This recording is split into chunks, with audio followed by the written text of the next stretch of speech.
Hello and welcome to the final big game preview podcast for the 2025 Guinness Men's Six Nations Championship as Ireland travel to Rome with mainly pride but an ounce of hope on the line. I'm joined tonight by two returning guests in Owen Harrison and ball-handling hooker. Gentlemen, it's great to have you back on. Owen, I know you were on at the start of the championship, but BHH, since is your first trip. I'm sorry that the championship might be over before you got on. That's sometimes the breaks of it all. But I'd like to get your thoughts on the 2025 Guinness Men's Six Nations Championship so far because it's been a weird one. Like, are England good? Are Wales better than their record? Are Ireland better or worse? Or France just like France or France? I think that's the one thing we're certain on. What's been your thoughts on it all? Yeah, it's been a mixed bag, you know. I think the most interesting part has been how teams have had more time to adapt to the new love interpretations, especially with kick chase and how that's impacted attack and tactics. Um, it's been good to see Ireland, improve from their disappointing November, but still be a distance behind where they were pre-law changes in 2023. But I think this year and maybe the last couple, we might, in hindsight, in a couple of years' time, might look at these as some lost years of the Six Nations because it hasn't been overly. Um, there's been some standout games like the France Ireland's, but the tournament as a whole has not set the world alight, and I think it's been unfortunate that Netflix picked uh 2023 and 2024 when things have been relatively sewn up, and it's improving, but hopefully it'll keep kicking on now towards the end of the decade. Yeah, no, that's it. And like, it's hard to believe that that was like the story at the very start because it feels so far removed. We've had Gatland's dismissal, Gatland's comments. We've had 7-1. We've had so much to talk about. And Owen, it has been a championship full of those talking points, of those storylines on the field and off it.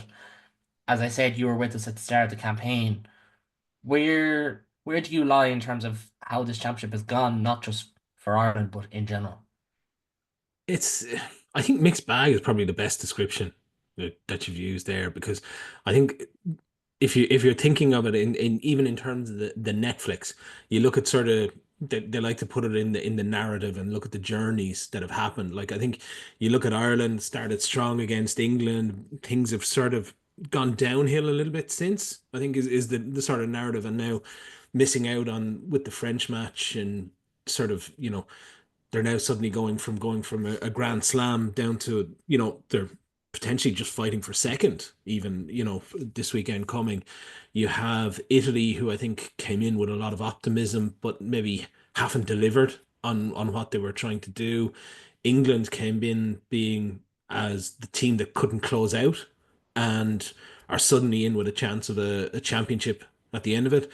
And then you have France, who have you know, it's the yin and yang. You don't know which one is going to turn up. Is it going to be, the side that, put all those points on Italy? Is it going to be the team that showed up in Dublin, or is it going to be, the team that could barely catch a ball when they were in Twickenham? And then I think if you were the Netflix executive producer, you're almost wanting to be on the inside with the Welsh team, where they've gone from being, you know, whatever it is, 14, 15 matches in a row lost. They're struggling to do anything. And then suddenly you change the coach and it's happy vibes and performances are getting better. There's a huge perception change with the public. So for me, it's all about all those little narratives come in that make it such a mixed bag and makes the Six Nations kind of special because you get these things locked into such a small sort of window where everything happens in those few weeks, and it becomes so concentrated in it. But I think it's building up nicely. I mean, if again looking at it from the narrative of the Netflix executive, could you have wanted anything more than three teams who could win the championship on the last day for a Super Saturday? Yeah, well, that's the thing, and like it feels like a long time since we've had that situation properly. I know mathematically, I know this is the case now where it's only really a mathematical possibility for, say, Ireland because of that massive points difference that they trail behind. But probably the first time since about 2020 maybe, or 2021, that we've had this like proper like shootout on the final day, and that's not necessarily a bad thing either, as much as a three-peat. It felt ominous almost for the first 3 rounds. Even if Ireland weren't perfect, it felt like they were going to get over the line, they were going to do that three-peat. But history is history for a reason, and the Six Nations has an unbelievable ability to make sure that records don't get broken. If Ireland are going to do it, though, they have made 5 changes to their 23 from the team that lost to France in order to try and get over the line and finish with a victory. There are starts from Mac Hansen for Gary Ringrose for Jack Crowley, James Ryan and Jack Conan, while Tyke Furlong is set for his first appearance of the championship from the bench. The back line consists of Hugo Keenan, Mac Hansen, Gary Ringrose, Robbie Henshaw, James Lowe, Jack Crowley, and James Gibson Park. In the pack, it is Andrew Porter, Dan Sheehan, Finlay Bealham, James Ryan, Tyke Byrne, Jack Conan, Josh van der Fleer, and your captain, Caelan Doris. And on the bench, it is Gus McCarthy, Jack Boyle, Tyke Furlong, Joe McCarthy, Peter O'Mahony, Conor Murray, Sam Prendergast, and Bundy Aki. BHH, I will start with yourself. 5 changes in all, an entirely new bench front row with McCarthy, Boyle, Furlong, and lots of little tweaks and changes in there. From your first reaction to the team sheet, as we all kind of got it last night from Jerry Thornley, essentially, what was your reaction? Yeah, I think 10 is going to get lots of the headlines. With Jack Riley coming in, I think he definitely deserves a start. I would have liked to have seen him come in against Wales. But at the same time, it's interesting that it comes after the French game with so much media reaction to Sam Prendergast's game. It feels like this was, kind of, you feel for Sam, for it feels like him being dropped at this point, when in reality, I think Crowley probably deserves a start for his I don't want to here, but he's been good in camp and played a good squad member and done well off the bench. I think in reality though, what the most interesting selection choice to me is Jack Conan at 6. We're at the stage now with Peter O'Mahony retiring that starting spot is kind of open and up for grabs. And Jack Conan's 32. He's not normally a number 8. He gets the first crack at it, but it's by no means his, given that Ryan Baird started in the first game against England. So I think that's I'll be looking at that going forward into the next year and ahead to the World Cup, and maybe even because there's a good few contenders out there, even Keane Prendergast or Gavin Coombs, or I'm always a big fan of Alex Soroka as well. Yeah, that might be a little bit further away if he stops getting injured for years and years. But outside that, yeah, that bench front row looks a lot more secure than it did last week, and I think it's also intriguing that Joe McCarthy has been punished for his petulant yellow card as well.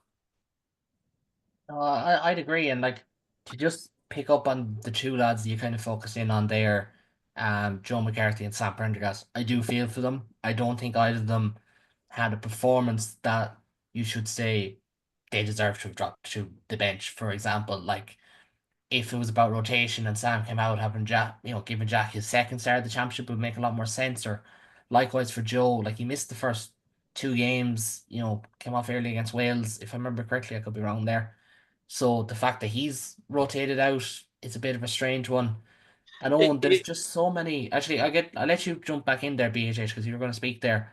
Just so yeah, many. just on the McCarthy dropping, part of me hopes that it's a reaction to his yellow card, and it kind of is there to, as a deterrent to the rest of the squad, to say that, like, we've had 14 yellow cards since the World Cup in 15 games, and in the previous 27 there was 3, I think. Like, that discipline was a big talking point in last year's Six Nations, and we had 2 yellow cards last week, and it's still an issue. So especially for there's a part of me that thinks and hopes that that is the reason, and hopefully that's a message that will set into the rest of the squad that we can't keep going like this, and we'll continue to lose games that maybe we'd be have a better shot in if we just go down to 14 for no good reason. No, and I'd agree there, and I do agree that like trying to drive home a message that Ireland's discipline has been poor. I would agree there. I think that's something they should be doing. That being said, I kind of somewhat unintentionally controversially said that I thought Goodman crossed the line by saying, "Oh, McCarthy's yellow card, it was stupid, it was this, it was that." I think that's something you say in camp, and this is my own grievance with modern media management. I think it's all too pally, and it's like, "Oh, you said that? Yeah, I agree." Like, just stand up for your guy. That's just me. That's my own take on it. But Owen, to kind of move away from Joe and Sam and elsewhere, like Robbie Henshaw's shifts into 12 with Ringrose back in, Hansen and Lowe back as the playmakers on the wings. Obviously, Jack Conan, as BHH mentioned, starts, and then that kind of reshaped bench as well. There's a lot to take away from it. That Irish 23, predictable in some regard, but a lot to take away from it. I think the main one is still Sam and Jack. And look, I'm on record. I think Sam has been treated fairly poorly. I think with the way this has happened, and I'm very much on the record on that. I don't think Crowley has been treated particularly well either. But that's a different point. For me, while that selection is the most important, it's not even the selection that matters. It's how the team is set up to play. Because this to me is about the way Ireland have changed in the last say 9 months. The way Ireland have changed tactics. They're passing less, they're carrying less, they're having less rucks, they're kicking more. Um, and it's the way that they're set up. To me, this is a reaction to the France match, in that I think Ireland are going to go out against Italy and try to chase a score, put up the points, and try and get a points difference there, at least that they can do something that if England slip up, they can try get second. I don't know whether France will slip up and gives them a chance overall. The points difference is probably too much to get there. But I think certainly even from a moving from third to second, you're talking over, I think it's over €1 million in terms of prize money in a difference. So I think that's where they're going. If you look, I think Ireland have gone off ball in terms of terminology. They're looking to kick more, they're looking to kick earlier, they're looking to play instead of taking that sort of short passing and run with the ball and go on ball. They're looking to go more off ball and only play once they get into the final third of the pitch. And that's what they want to do. If they're chasing a game, those tactics don't necessarily work unless you're really good at overpowering the opposition pack and the opposition forwards. They might be able to do that against Italy because it's Italy, but I think to me it's going to be interesting. Do they stick with those sort of defined tactics that they were playing and that Sam was very much suited to? Or are they bringing Crowley back in purely because they're going to go back to this on ball and chase the ball? They're going to start being more expressive, being more adventurous with ball in hand. And they're going that, and that may link in with the likes of Jack Conan starting at six rather than the likes of Peter O'Mahony. I think O'Mahony and Joe McCarthy are on the bench because you can't bring on Joe McCarthy for a second row and weaken the line out. I think you'll see the two of those introduced on roughly same time if you are changing things around so that you keep that relative strength there. I think you have a big carrier in Jack Conan. I think that's needed. It showed up against particularly against France, also a little bit against Wales and some of the earlier games. Ireland just don't have those big, heavy carriers that can make the difference anymore inside the red zone. They're getting held up. Their red zone efficiency is dropping down. They're they're not the same team that they were, I would say, 12 months, 24 months ago. Particularly, I think in the red zone, the conversion numbers aren't the same in there, and the efficiency certainly isn't the same.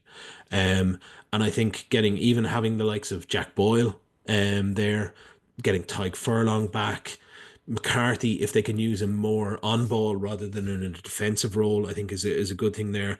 And obviously having Aki coming on for maybe the last 20 minutes, half an hour, gives you a real burst and real energy into it. But it's going to be, I think they're going to try chase a score.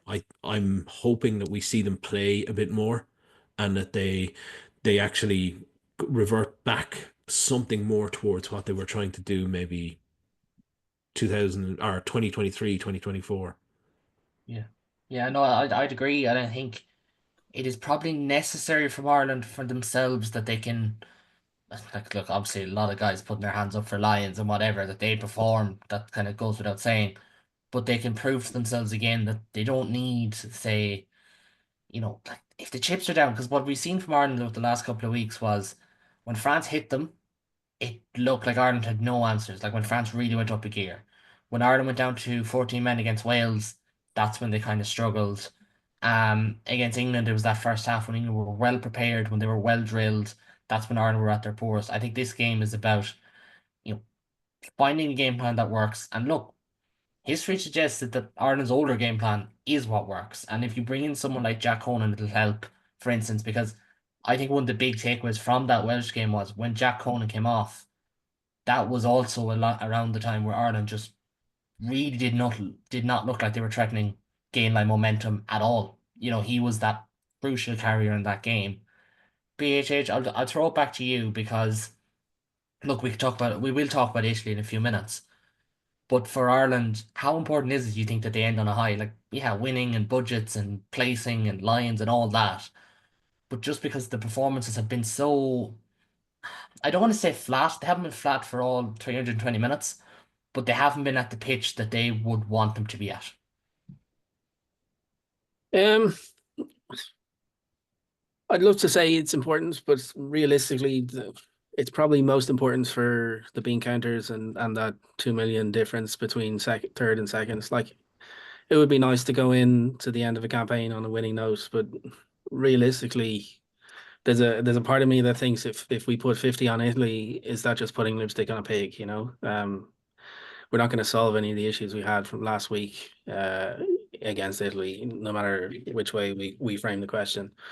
I do want to. I thought a lot of Owen's points were quite interesting there, but I would say that the tactics that we've moved to with the lower possession and kicking the ball away, I feel like some of that is a reaction to our performances against New Zealand and South Africa, and that might be to counter their tactics, but I think that's not going to work against France as much. I think we had the tactics that work against France, so maybe we're in a situation where we can move from one in one game to keep the ball against France in one game and then the next week against South Africa kick it a bit more. Obviously, that's a bit wishful thinking because you don't. It was a huge fitness demand that we had keeping the ball for that length of time. And I think that's what we tried to do in the first 20 minutes last week as well. But you could see that the French were tired after 35 minutes, and then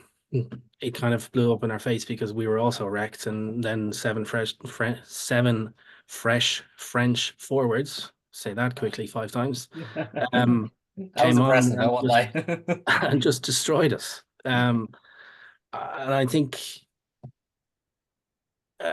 like we're at an interesting point here because you can see some of the things that Farrell and Easterby are trying to do, both in terms of game time for younger lads, bringing them in amongst proven veterans, tweaking some of the tactics, and like it feels like we're only part way through in the journey, and the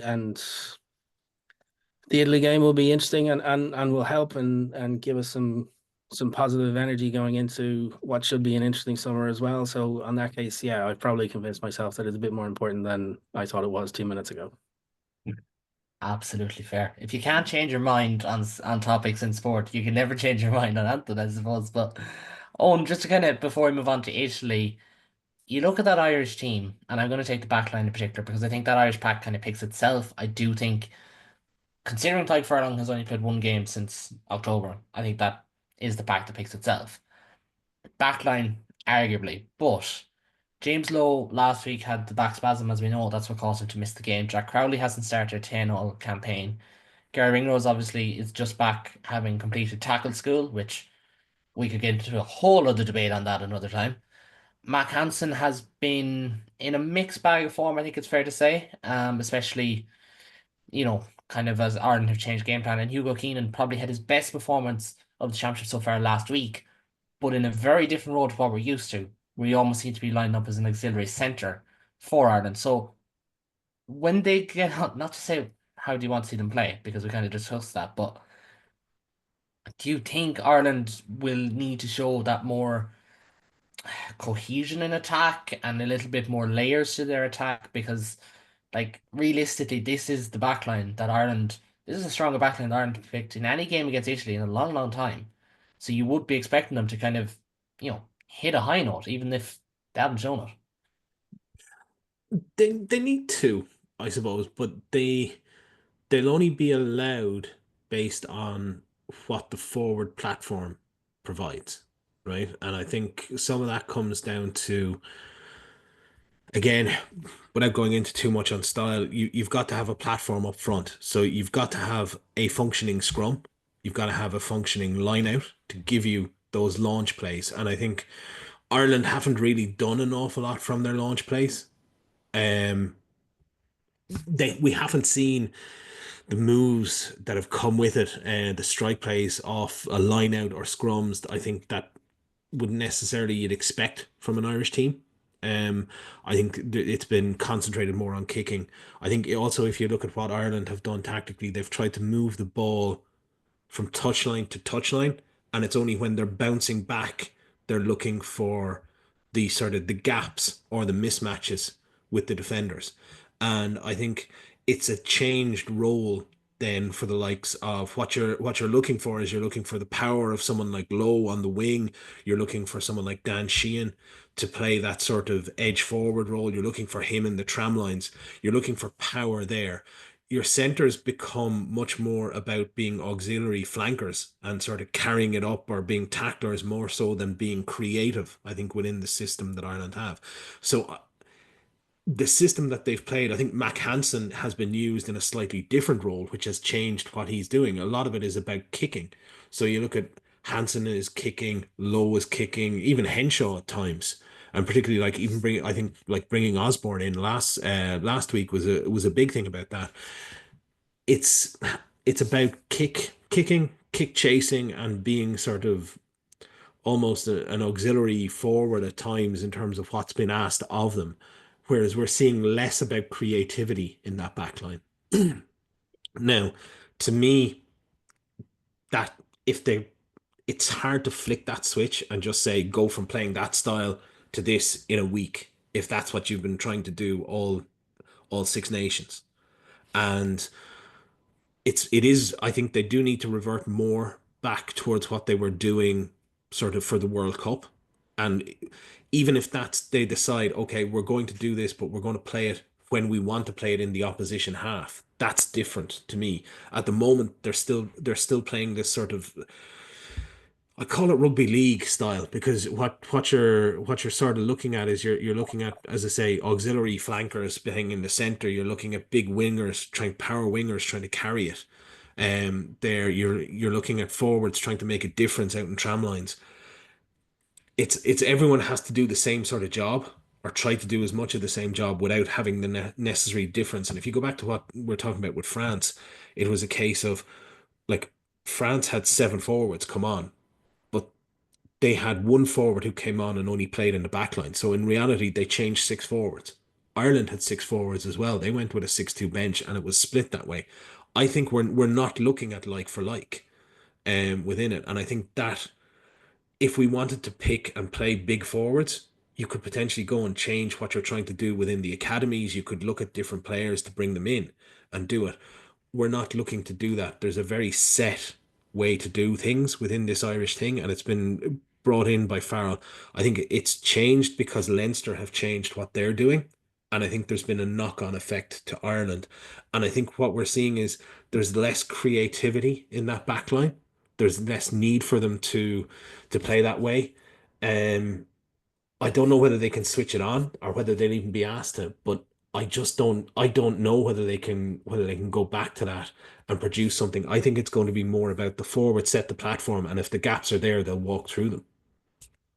Yeah, I can definitely see that happening. And there's been so much talk this week about like pace, and we always get the buzzword that is footwork and whatever. But like, I think that misses the point of that Ireland's attack, and the reason has regressed is more systematic. It's not different players. It's not that they've necessarily gone from having, you know, 24-year-old Brian Habana to 39-year-old Brian Habana on the wing or anything like that. Like, it's just, the parts has probably regressed as a system and as you know, from the coaching down. I'm not trying to lay it all on Andrew Goodman. Obviously, there's been a changeover. Obviously, that's going to happen to some degree, but I think that is where it's coming from, and that's why personally, I want to see a big performance from these guys because if I'm being quite honest, there's absolutely no reason why anyone in that starting Irish 15 isn't looking at a Lions shirt. Do you know what I mean? And that's why you look at this game and you're thinking, well, you just got hosed by 20 points by France. Okay, it was what 17 the end or 16 the end. That's why you need to see this big performance. And look, it might be, well, it's only Italy, but it's still a Six Nations Super Saturday, and they're a big day for a reason. Before we move on, if you like what you see here, please do subscribe as always. If you can like and leave a review or leave a comment, it makes all the difference. The Six Nations coverage doesn't stop here either, as we will have lots of Women's Six Nations coverage, and of course the European Cup action when that returns as well. But for now, we are going to talk about the Italian side, which was named earlier today and sees returns for Tommaso Allen and Martin Pagerello. But Michele Lamro is a notable omission as he drops to the bench, and they line out as follows in the back line. Tommaso Allen is at fullback with Ange Capuzzo on the right wing, and is the brilliant centre pairing of captain Juan Ignacio Brex and Tommaso Mendicello in the centres. Monty Ioannis on the left wing. Paolo Gabisi and Martin Pagerello are at half back. In the front row, it is Danilo Fischetti, Gianmarco Lucchesi and Simone Ferrari, with Dino Lam and Federico Ruzza in the second row. And in the back row, it is Sebastian Negri, Manuel Zuliani and Lorenzo Canone. The bench sees Giacomo Nicotera, Mirko Spagnolo, Shisu Zalocchi, Nicola Canone, Michele Lamaro, Ross Vincent, Stephen Varney, and Leonardo Maran. BHH, would you mind taking us through this team? Because look, I know that you, myself, and Owen we're all URC enthusiasts, but not everyone at home is. And they might know that this is a pretty decent Italian team, at least on an individual basis. And I think they're certainly getting there as a collective. Absolutely, yeah. This is one of the best Italian teams on paper that we've seen. And I think that part of that is their problem. It's only on paper that we've seen some of this. It's actually interesting looking through the team sheets from Italy from through the tournament. There's been quite a lot of rotation. I think there's 7 changes from this team to the one that lost against England, and I think the starting 15 is almost the same as the one that played against Scotland, with the exception of Lamaro. That's the sort of rotation that some of us are calling for in Ireland. But yeah, for those uninitiated, the two main backs that you want to look out for are Ange Capuzzo and Tommaso Manicello. Capuzzo is a live wire. You've seen highlights of his tries or try setups. There was one last week for Ross Vincent who was dropped to the bench. That was exceptional. Cutting through England, and then great speed from Vincent to finish it off. And Menoncello, I think he was player of the tournament last year, and he's still only 22. He's a monster at 12, big, powerful, quick, and yeah, like this Italy team can cause a lot of trouble. It's just for some reason they concede tries in short bursts and then heads go down, and that's how you get 73-24 against France. And we all know what France can do when they're in the mood, because they did it to Ireland last week. Yeah, that's it. And like the whole thing of like, oh, these lads don't need an introduction, but like Ange Capuzzo literally doesn't need an introduction. He's has one of the most famous assists in Italian rugby history. On before we move on to how Italy can kind of get at Ireland, I might just ask you quickly, Italy's championship, where do you rate it? Because they turned over Wales and they were quite impressive in how pragmatic and how they just got the job done there. But apart from that, like not brilliant, but not as bad as the autumn, I feel like. Yeah, I think that's fair. I think um I was quite high on Italy coming into the thing. I thought that they could potentially get 2 wins out of this. I thought the Welsh match was one that they were going to win, and I thought they might have nicked one against the likes of Scotland. Um, and they haven't quite lived up to that. And the sort of the last 2 games, what is it? They've conceded like 100, what is it, close to 120 points, probably what, 18, 19 tries conceded. I think they've showed some good touches in attack, but defensively they haven't been at the races. And I think that's a big sort of work on for them that they're going to have to get sorted. They have a lot of talent in that team. They've had a lot of really good underage teams come through in the last 4 to 5 years. I know they're very high on their academy. I think they have some problems. Maybe there might be a gap coming through for the way that the underage structures have been messed around in Italy a little bit um, over the coming years. But for the moment, they still have a strong stream coming into that they can add to the sort of to the current squad. But I think it's coaching. I think Crowley took them as far as he could. I think they've now moved on to the next phase. They've got their attack sorted within that. And now I think if they want to go further, and I think they're probably planning for the World Cup in terms of they've got the youngsters in. They're starting to build there with some really good players in the team. They've got the attack working, but I think now the next step is to go on and get that defensive system sorted so that they can perform properly. It's a long term. This is not a sort of an England or an Ireland where you can go off and you can choose, bring in different players and swap things around and change things quite quickly. I think for them, this is a longer term project that you're looking maybe 2, 3 years out that they're trying to sort of peak for. And BHH, you're one of the best men to talk about under 20s rugby, so I might just talk about Italy on that kind of run note for a second. There's so much young talent there. Yes, it feels like Tommaso Allen's been there for 15 years. He hasn't, but kind of feels like it. Menoncello, Capuzzo, Garbisi, Pajarello, even the Canones are younger than you think. Zuliani, Varney, and so on. Lamro is a very young captain, very young core there, and as Owen said, probably planning for down the line. But I think that's the one thing that you can say from Quesada. They have a style that they like. They have a team that they like. They have a bench split. They know what kind of roles, you know what you're getting from them.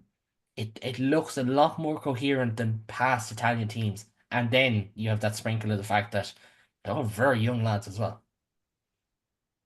Um, yeah, I'm not sure I'd fully agree with the coherency of this senior team compared to like even 2023 and 2024. Like I agree, Crowley with the attack was fantastic, but their attack has regressed a little bit since then. It's um they didn't have the ball a huge amount against Wales, and it was very pragmatic and smart, and that was the stuff that they were missing through the Crowley era. And if they could only just mesh those two, they'd be in a fantastic situation. Um, but yes, the young talent, it is a very young team. There's more young talent on the way. I think they need to do better integrating some more of the talent that we've seen at under 20s level, because they've been going for the last 6 or 7 years, getting 2 or 3 wins every year. And when you think that 6 or 7 years of under 20s, like those guys should be 26, 27 in their prime right now. And like we're seeing a good few of them, but probably not as many as I would have expected, um, considering the spots that would have been open. But this is a team now to build around, and they've been like a lot of these players have been around for the last 3 or 4 years, and they're still young, so they have the experience, and now it's just get that solidity, and they'll be a real force.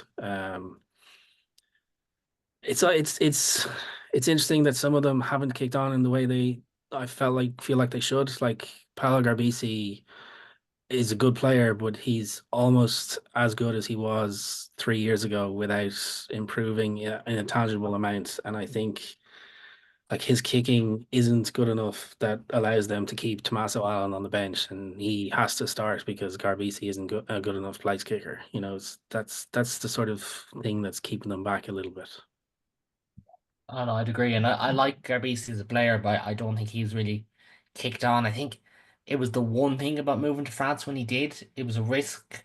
It felt like, well, he's going to a team that are going well, which they were at the time when Pelé were top 14 champions, either in his first season or the season before. But then, they've been towards the bottom of the top 14 basically every season since. So And it's a bit of a rough one. and they also messed him around by playing him at 12 as well, which doesn't help his development for 10 at 10 for the national team. So And it's that's kind of it. And like you'd think if he was at Benetton, he'd have even okay, maybe Benton don't ever sign Tommaso Albornoz, but it could have been a great 1-2 punch if they had them there together. On Italy, it feels like I do take BHH's point. Like I don't think their attack is as good as it was under Crowley. I think they have an ability to hit you. If they are going to get at Ireland, didn't lay a finger on them last year. Certainly rattled them in Rome 2 years ago. Where is it going to come from for you? Do you think it is that kind of matchup maybe at midfield or that back row that is just all energy, or where's it going to be?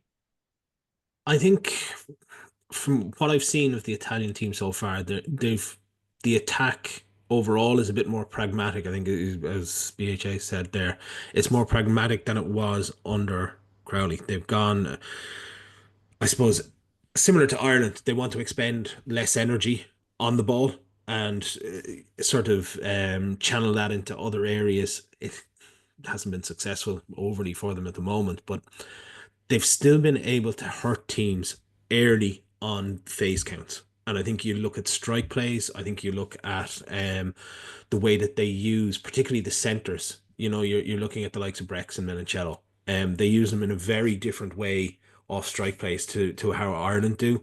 I can see them, they're more so looking for gaps, they're looking for open spaces within that. You can see them being that I think they will look if they can get a solid platform to run those strike plays, they will look to hurt Ireland in the wide spaces or through the middle by spacing. I think I don't know whether that became a factor in terms of the Ireland 10 decision because look, and I'm not getting into a huge thing, but Ireland were caught out with Prendergast. They were using him in the backfield. They were hiding him on the blindside wing. With Crowley, you can leave him in that 10 channel and know that he will hold his own. I don't know whether that was a factor in the decision in terms of playing him here. I think the other place that I would look at it and similar thought process into it is I think uh, Italy, if I was Italy, I'd look at what France did to Ireland. And France kicked the ball an awful lot. And they put it down and they said to Ireland, right, you play and you try and transition back. And Ireland's transition has been particularly poor. I felt this Six Nations. They haven't been able to counter back particularly well. I don't know whether again that's the use of the sort of the pendulum system, putting the fly half back in there. Keenan, Ireland have for a long while used the fullback in terms of whether it's going back to Carney's day of get it, hit the ruck, set the play up again, and start play. Keenan has done that, I think, as well to a good degree. Whereas I feel that Ireland can be got at on transition play. I think you can find gaps. I think you can find space there. Um, and you have the likes with Capuzzo, with Monteone, and the centers, and depending what else they sort of start dropping into that, I think they have the ability to attack off transition. But I do expect them to be pragmatic in it, that they will try it for two, three, four phases, and then they'll kick it again, and they'll try and goad Ireland into a kicking battle on it, and to give up those opportunities either through Ireland kick the ball out and they try and get a line out and launch another attack off that, or whether they try and do it and use it for transition phase and to counter attack off the back of that. And I think that's where they'll look to do it. But for me, if they're involved in that kicking game, it's going to be to set up phases, and it's going to be whether Ireland want to sort of counter back with ball in hand or whether they're going to be happy to kick again. That's the thing. BHH, I'll throw it over to you because I want to get one more topic after we discuss this game. So I'll throw it over to you. Predictions. If you want to give me your one, two, three, four, five, six, how you see the championship finishing with all the permutations, fire away. I don't mind. Or you can just give me who you think is going to win this game. But for Ireland's trip to Rome, how do you see it going? Yeah, so bringing it full circle, in terms of tactics and matchups, I don't think uh this Italy team are set up to threaten Ireland. I think I look at Italy against other teams, and sometimes I can convince myself that, maybe they can sneak another draw against France, or they can push England close, or they should be able to beat Scotland. I don't know if I have that argument against Ireland, and I'm not. Hopefully, I'm not just saying that as a biased Irish person. Um, I think Ireland's move to off ball directly goes against some of the Italian weaknesses. I think we can push them off the ruck. We can disrupt their ball, and it's really only in the transition that we could be cut out, as Owen said. So I think this is going to be a relatively easy Irish win, hopefully with a bonus point if we can get our act together. And I think that's going to be whether it's going to be that's only up for question by how well we play. And then in terms of the wider tournament, it's going to be short odds for an Irish, English, and French victory overall. So I don't see a huge amount of change in positioning from what the table says right now. Owen, please tell us it's going to be 2015 all over again. Tell me we're going to have the absolute chaos that was. I remember being at a Bateman Cup semi-final that weekend in 2015, but it mightn't be. But is Ireland should win in Rome? That's probably taken. But how do you see them going about it? Do you think they'll get done convincingly, or how do you see it going? I think Italy have a solid 15, starting 15. I think they'll put it up to Ireland for half an hour, 40 minutes maybe. I can see Italy scoring maybe two, three tries, but on the flip side of that, I can see Ireland being good enough to put six or seven tries on the board here. I'm expecting an easy enough Ireland win. It may be stretched out towards the last quarter in terms of the scoreline and being reflected fully in that. But I would expect Ireland to win. Unfortunately, I also think that, it's going to be wins for England and France as well. So um I don't see anything major. I think the only real question is whether Wales have enough to put it up to England to stop them getting a try bonus point. And that could bring into to play the sort of a points difference, which I think at the moment is only seven between Ireland and England. It's something So smaller, right, yeah.